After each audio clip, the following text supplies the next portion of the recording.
Thank you, Tim and Marilyn and Judy. Good evening, church. Good to see you tonight. You have a good afternoon? All right, very good. I'm glad that you're here tonight. Our teaching time tonight will be abbreviated to accommodate the time together with committees. Those of you that are here tonight who are serving on a committee, thank you so much for choosing to help us at Grace Baptist Church.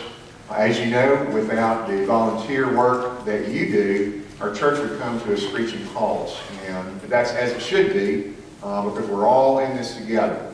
We're here to serve the Lord, and I and the rest of your staff are pleased to support you in your efforts at ministry. Our job is to enable, to equip you, to make sure that you have all that you need to do that.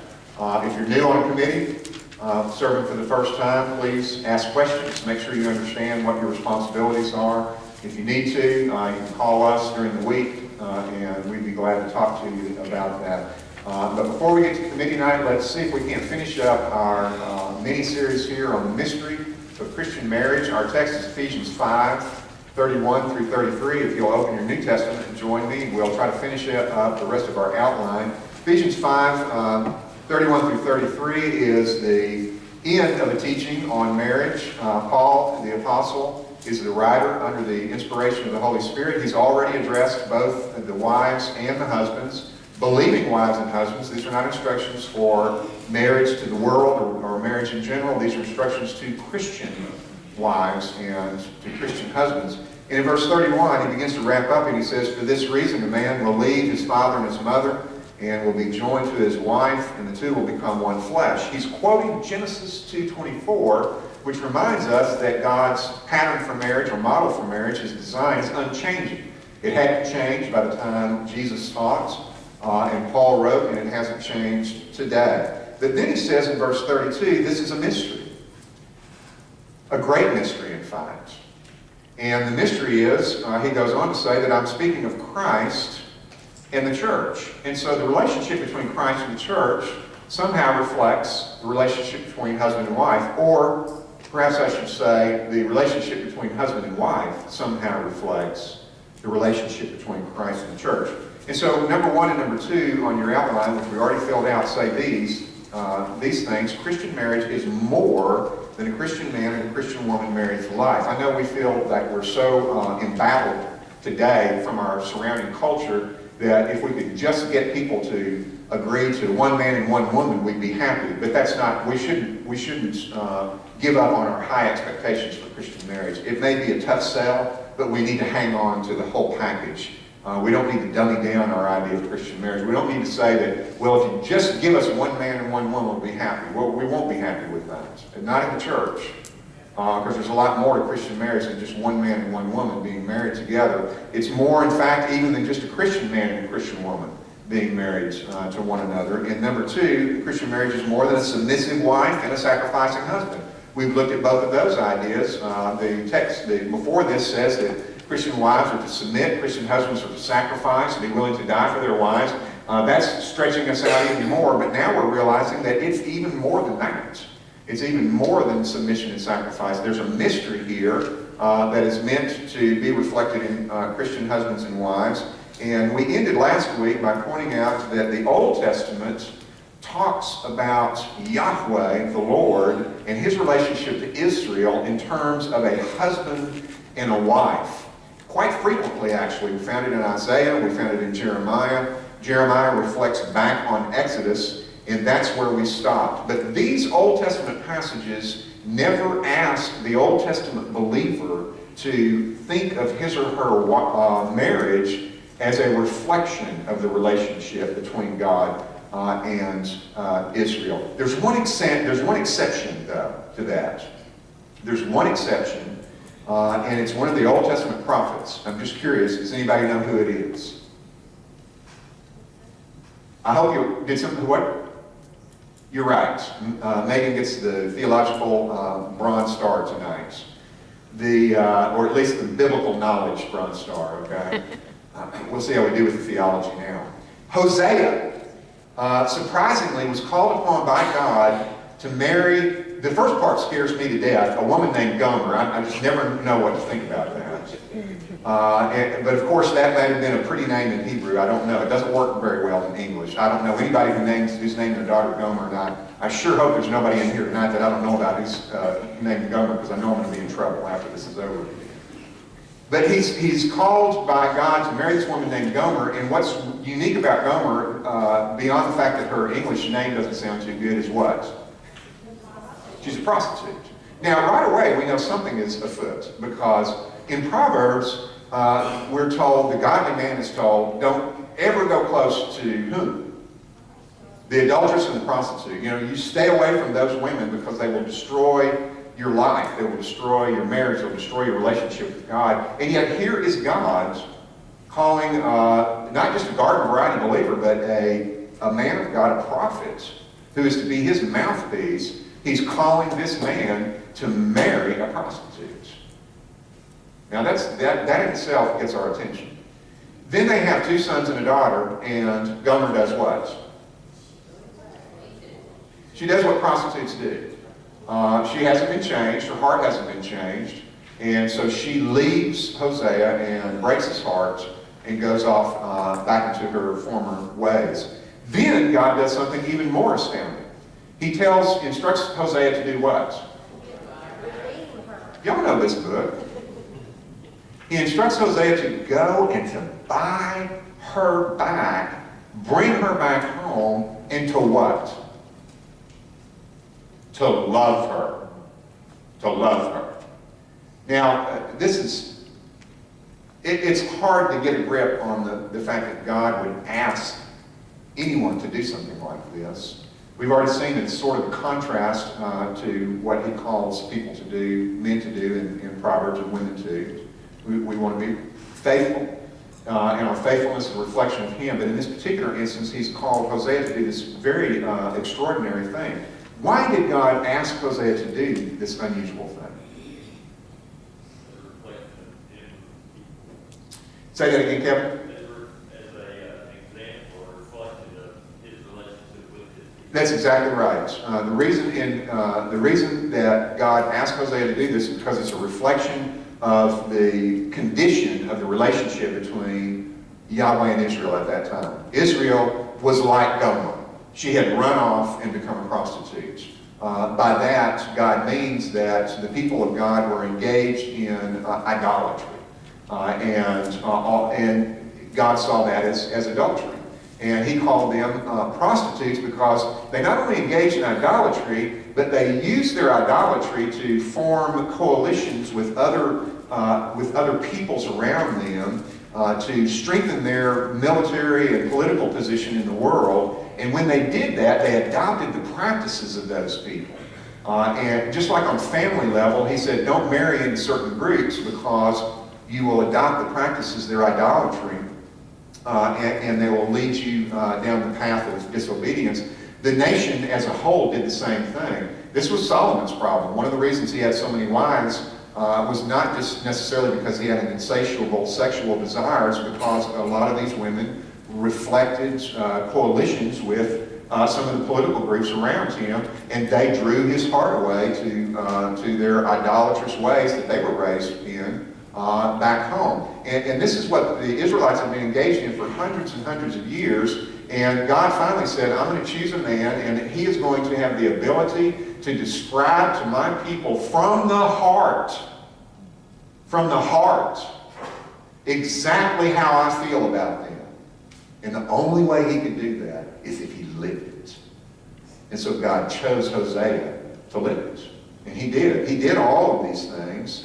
And in Hosea chapter 11, he is able to speak for God, and he says this, how can I give you up, Ephraim? This is Hosea speaking for Yahweh to his people. He says, how can I give you up? How can I hand you over, Israel? How can I treat you like Admah? How can I make you like Zeboim? My heart is changed within me. Or some translations say, my heart is turning over inside of me. With all my compassion is aroused. I will not carry out my fierce anger, nor will I turn and devastate Ephraim, for I am God and not man, the Holy One among you. I will not come in wrath. And so Hosea is here able to express God's heart to his people. His heart is broken by what his people have done, and yet he loves them anyway. And he wants restoration with them. Hosea also says, I will betroth you to me forever. So God is looking forward to a time when he can see that this relationship will be restored. And when we come to Ephesians chapter 5, we see an unfolding of this. The Old Testament never tells every believer to think of their relationship with their spouse as a reflection of God's relationship with the people. But when we come to Ephesians 5, what you're looking at now, suddenly the last piece in the arch is set in place, and we see the full revelation of marriage. We have it in our dispensation, if you like that word. In the era of the church, we have so many things completely unfolded to us, and marriage is one of them. And we live in a day when we need to take that unfolding of marriage and we need to live it and proclaim it to our culture. Our culture needs it more now, perhaps, than ever before. We don't need to be sheepish at this point. We need to understand it. We need to live it, and we need to talk about it to the world. Well, Jesus talked about himself as the bridegroom in many places. I'm looking at the clock in my notes, and of course, a lot of it's just going to the cutting room floor because of the time tonight. Let's just fill some stuff in here, and maybe at some point in the future we can come back and look at some of these things. There's two things that I want to get to tonight, and I only have a few more minutes. Number 3 is this: Christian marriage. This is the mystery. Christian marriage is a mirror of God's faithful and loyal love for his people. It's what I call a living parable of the love between Jesus and his church. Until we begin to grapple with this and try to understand how we can live it out on a daily basis, we haven't yet reached the point where we truly understand what Christian marriage is all about. This is pretty highfalutin stuff. It's not an easy thing to think about in practical terms. Well, how does that look on a daily basis, Richard? It's hard to pull this down from heaven and get it to earth and get it into the mundane, domestic chores of daily life, but that's our job. And God has given us an entire lifetime to do it.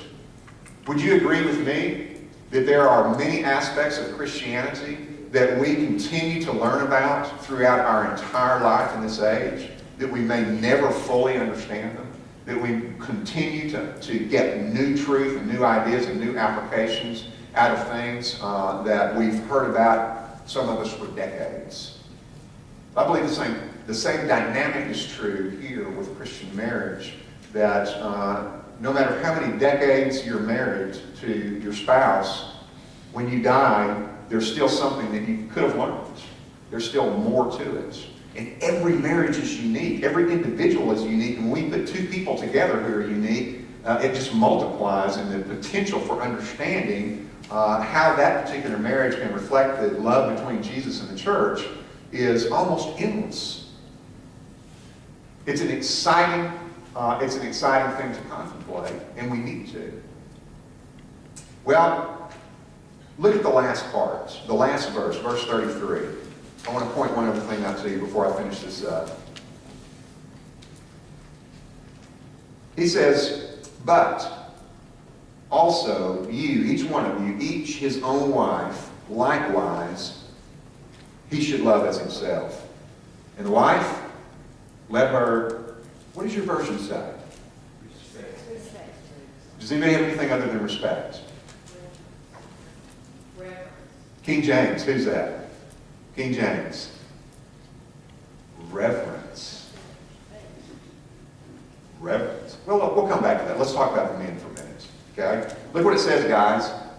Husbands, love your wives as yourself. Now, this is interesting because this is the wrap-up. Earlier, when we talked about husbands, the word that we had over and over again was what? Sacrifice. And sacrifice is missing here. Instead of sacrifice, this is Paul wrapping it up, and it's in Paul, under the inspiration of the Holy Spirit, is saying, okay, guys, if you didn't hear anything else that I said, get this. Love your wife as you love yourself.